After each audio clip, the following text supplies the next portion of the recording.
훈련받은 최정예 병력이 해상으로 베네수엘라에 잠입해 마두로 대통령을 생포하고 베네수엘라를 해방시킨다. 야심차고 과감한 작전이었지만 결과는 실패로 끝났습니다. 이 베네수엘라 수도 카라카스 인근 해안 도시 라과이라에서 벌어진 이른바 용병 침입 시도 사건의 배후를 놓고 공방이 지금 계속되고 있는데요. 마두로 정부는 미국 정부를 배후로 한 정권 전복 시도였다라고 주장을 하고 있고요. 미국은 관련성을 전면 부인하고 있습니다. 오늘은 부산외대 중남미 지역원 최명호 연구교수 전화로 연결해서 관련 이야기 나눠보도록 하겠습니다. 교수님 안녕하세요. 네, 안녕하십니까. 네. 먼저 이게 어떤 사건이었는지 청취자분들을 위해서 좀 간략하게 설명을 좀 해주실 수 있을까요?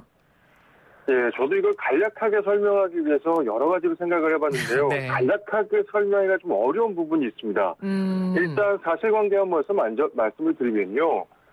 지난 5월 3일 새벽에 말씀하셨던 것처럼 라과이라 쪽으로 그 쾌속정 혹은 모터보트, 침투용 모터보트를 타고 한 60여 명이 베네수엘라를 침투했느냐 또 좀 논쟁적인 게 네. 인근 해상에 와서 연료가 떨어졌다고 그러더라고요. 보도에 의하면. 예, 그래서 이들이 결국 베네수엘라 해군에 의해서 거의 다 체포되거나 도망쳐버린 사건입니다. 다시 네. 말씀드리면 왜 설명하기가 어렵냐면 이들이 실제로 한 일이 아무것도 없습니다. 네. 그냥 베네수엘라 근처 해안까지 와서 그냥 군 당국에 검거된 것 말고는 특별히 한 일이 없습니다. 그리고 앞으로 또 말씀을 드리겠습니다만 관련됐던 곳들, 미국 정부나 베네수엘라 정부 그리고 콜롬비아 정부도 이 사건이 일어날 것을 알고 있었던 것으로 보입니다. 네. 게다가 코로나19의 전 세계적인 유행 때문에 전 세계가 이동에 대해서 금지하는 쪽, 특히 우리나라는 지금 상황이 왔다 갔다 합니다만 좀 안정적이 되고 있는데 라틴 아메리카 상황이 상당히 심각한 편이거든요. 네. 이런 상황에 또 미국 상황도 굉장히 심각한데 군사작전을 벌인다는 거. 그리고 또 좀 애매한 부분은 모든 정보가 베네수엘라 정부와 그리고 관련 인사들의 인터뷰를 통해서 나오고 있다는 겁니다. 네. 그러니까 이게 마치 일어나기를 바랬던 것처럼 그 관련된 사람들이 모두 다 등장해서 자기 이야기를 하고 있고요. 그래서 이것을 딱히 간략하게 원인과 결과로 설명하기는 좀 어려운 부분이 있는 것 같습니다. 네. 그러니까 지금 사실관계와 그리고 이제 의혹들에 대해서 지금 전반적으로 종합적으로 먼저 좀 이야기를 해주셨는데 저희가 그럼 하나하나 질문을 통해서 좀 자세하게 알아보도록 하겠습니다. 일단은 표면적으로 그 작전이 실패로 끝나기는 했어요. 근데 나중에 이제 보도를 통해서 보니까 작전의 핵심 인물로 2사람 정도가 거론이 됐는데 일단은 미군 출신의 인물이 한 명 있고 조던 구드로라는 그리고 베네수엘라 군인 출신이 한 명, 알칼라라는 사람 이렇게 2명이 있거든요. 이 2사람은 어떤 인물들인지 그리고 미국 사람과 베네수엘라 이 2사람이 어떻게 연관을 지어서 만났는지 이 부분도 좀 궁금하거든요.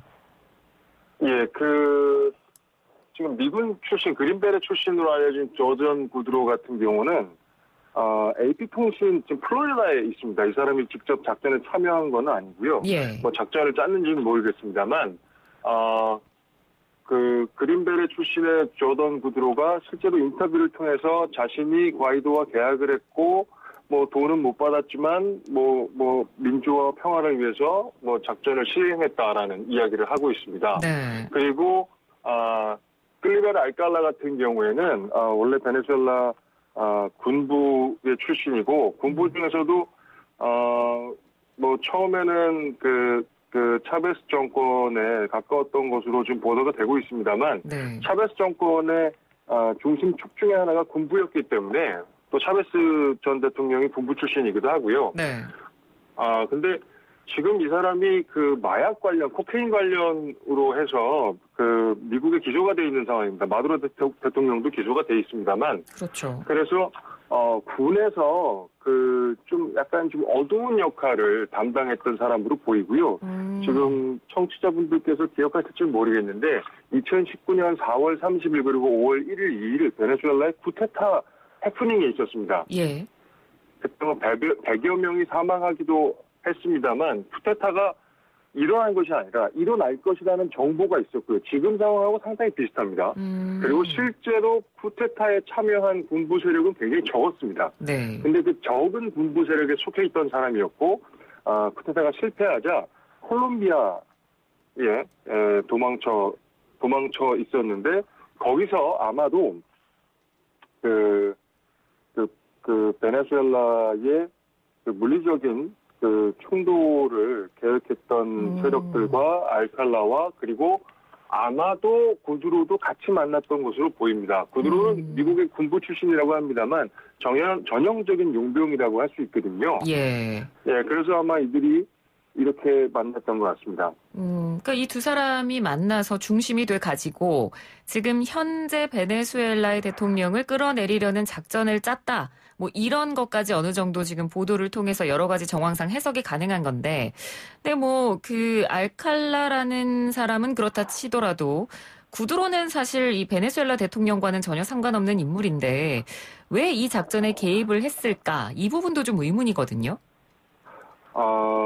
그것은 아마도 용병이라는 사람이었던 그 출신 성분과 그리고 지금 베네수엘라 상황을 뭐 어떻게 간략하게 설명드리긴 그렇습니다만 마두로 정권 혹은 차베스주의자들을 반대하는 세력이 있습니다. 네. 이들이 뭐 전 세계에 다 퍼져 있다고 할 수는 없습니다만 유럽, 미국 그리고 라틴 아메리카의 다른 국가들에 퍼져 있고요. 그리고 베네수엘라 경제가 지금 굉장히 어려운 상황에 있는데요. 그렇죠. 지금 유엔이 발표한 걸로만 하면 약 300만 명에 이르는 난민이 발생한 것으로 보입니다. 그 주변 국가에 300만 명 정도의 난민이 유엔이 지정한 난민 캠프에 공식적으로 인정된 숫자가 있다는 겁니다. 네.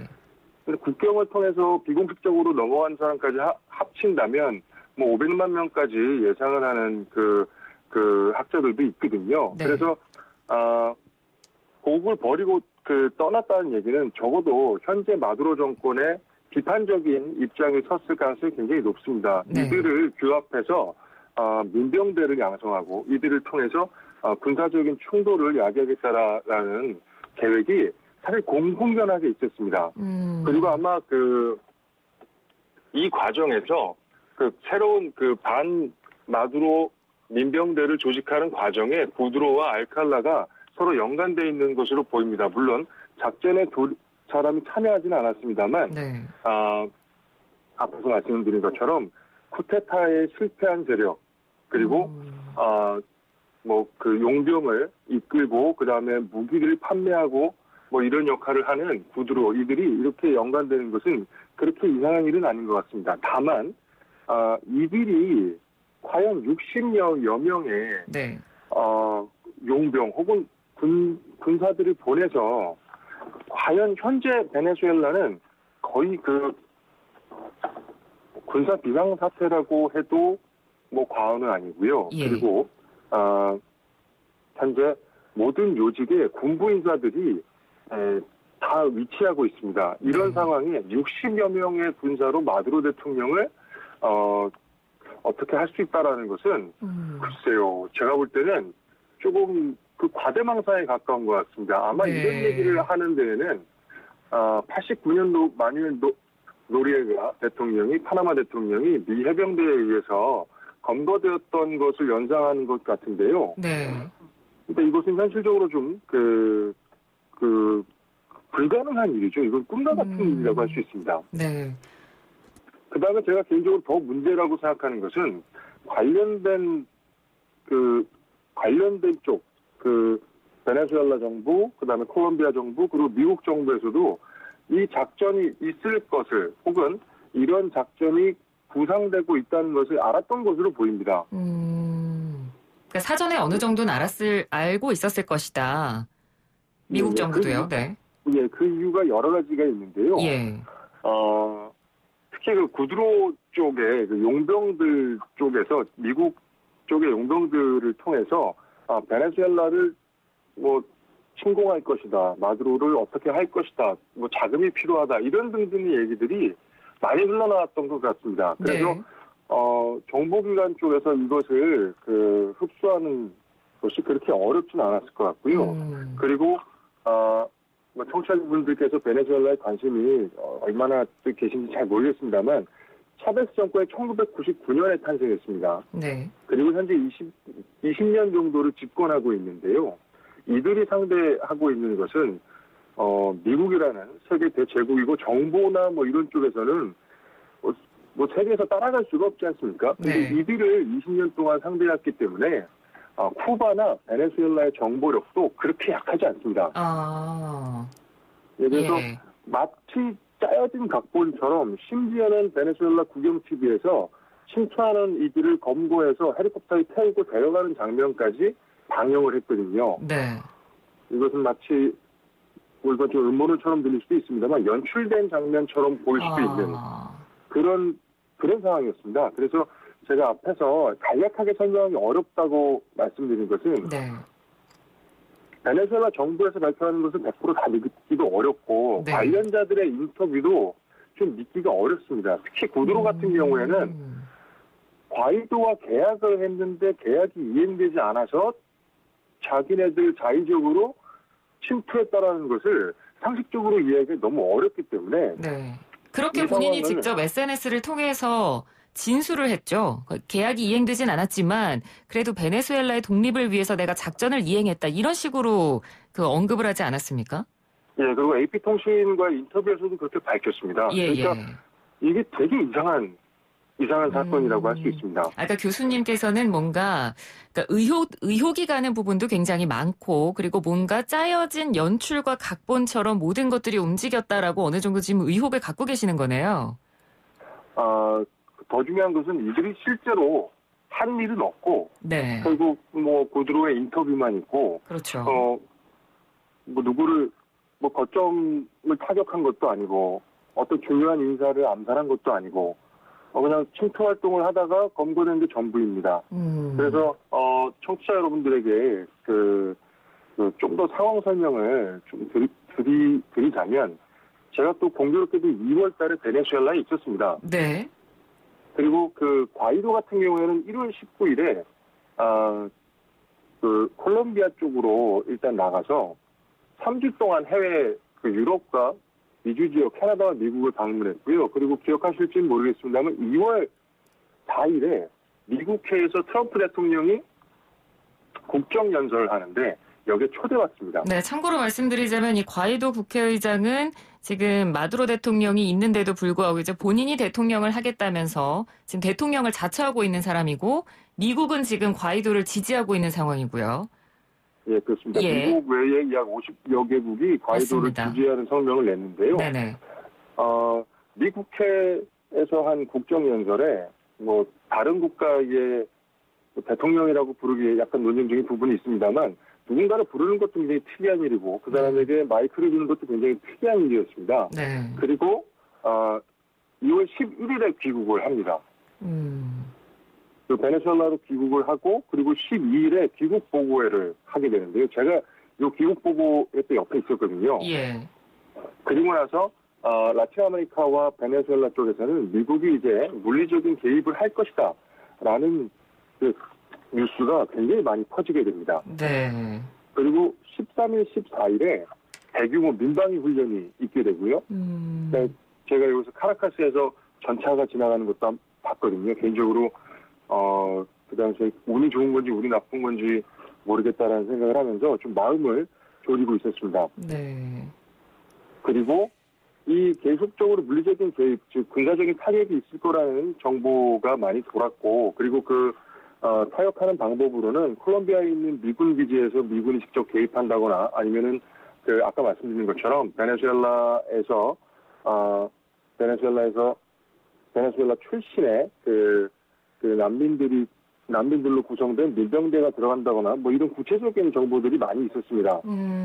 그리고 3월 10일에 민중 총궐기가 있었는데요. 베네수엘라에서 뭐 과이도 쪽에서는 그렇게 부릅니다만 여기서 투표기기가 불타게 됩니다. 네. 투표기기가 불탔다는 데에 대해서 또 잘 모르실 것 같은데 베네수엘라가 투표를 굉장히 디지털화가 돼 있는 투표를 합니다. 화면에 터치를 해서요.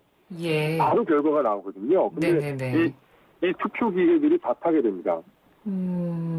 그리고 지금 과이도 의장이 있는 이 국회가 2015년 12월 30일에 선거로 구성이 됐고 2016년부터 이제 4년이 지나서 올해 그러니까 선거를 해야 됩니다. 네. 근데 이제 앞으로 선거가 어떻게 될지 확언할 수 없는 상황인 거죠. 예. 교수님, 지금 저희가 이야기를 하다가 지금 시간이 너무 많이 지나서요.